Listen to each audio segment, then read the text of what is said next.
Jamreb Sua. Welcome to another Realestate.com.kh TV report. Today we have Grant Fitzgerald back in the studio. Grant is Country Manager for IPS Cambodia, Independent Property Services.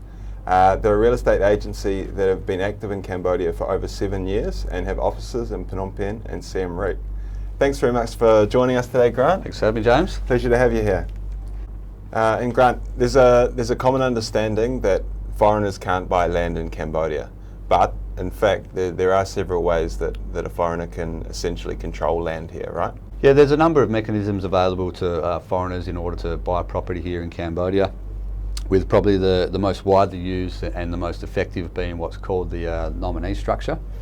Essentially, the nominee structure works by the foreigner buys the property, however the title is held in a Khmer national's name. Now that relationship in itself between the foreign buyer and the nominee can be a bit risky. So that relationship can be strengthened by using what we call nominee security documents. So as a part of that structure, we use four documents. The first one is a mortgage agreement, and this is actually a mortgage which is registered at the SANCAT, and it effectively makes the foreign owner the bank, like it would be in your home country if a bank has a mortgage on a property.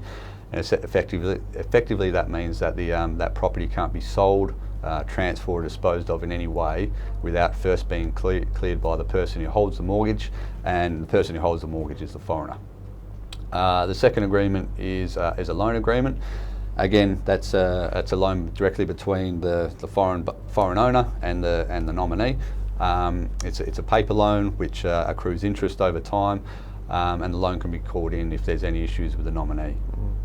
There's also the lease agreement that essentially allows the foreigner to live on the property. It's a 50 plus 50 year lease agreement, so that if the nominee comes to you and says, hey, I want you out of my property, you have a right to actually stay there.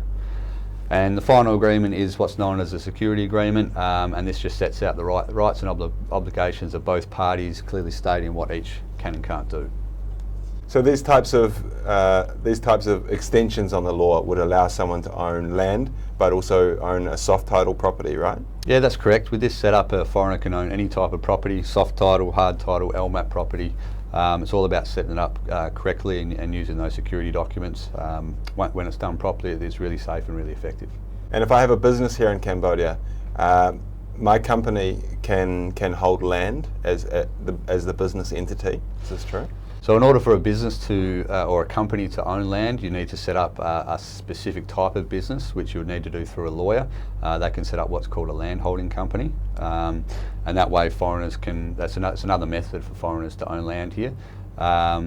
Essentially it works a similar sort of way as a nominee structure, except the articles of association within that country, within that company, the foreigner is a 49% shareholder.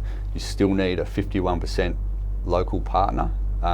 However, there's extensive legal documents limiting what that 51% local partner can do, and it gives all the rights and all the voting rights to the 49% foreign partner.